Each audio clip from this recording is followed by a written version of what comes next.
امشب شب عروسی جنونای من است، مرگ محبت تو دل دیوانای من است. ای شهر عشق چون دلی من گشته خراب، موای تو بسینه ویرانه من است. امروز هر نفس که زنم سر به هر دره، در گفتگوی قصه و افسانه من است.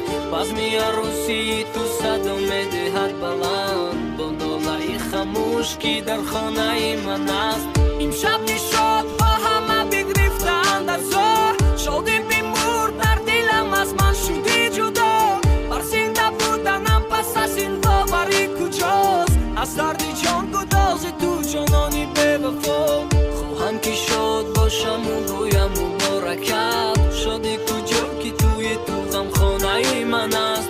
اما زیر روی عادتی تفلانه هم هنوز، رومینی هم به مرکی پیمانه من است.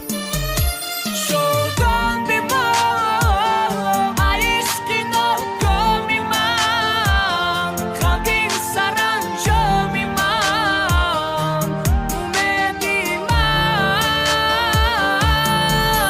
من زنده‌ام با درد درینی تو، با یاد شیرینی تو، عزیزی من.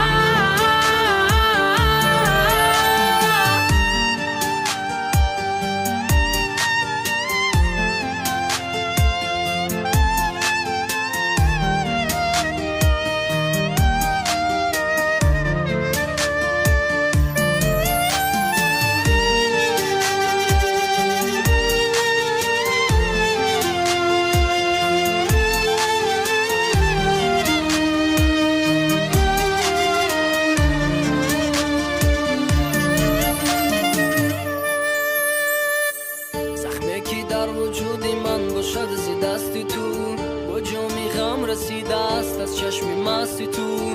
گل باغی باورم شده پژمرده نازنین، شاخ گل محبتی ما رو شکستی تو. و این همه محبتم رفته تو به اساس، در پیکرم نهاده غم و درد به قیاس. گفتم که میروی و فراموش میشوی، شام عروسی از شب مرگم شد و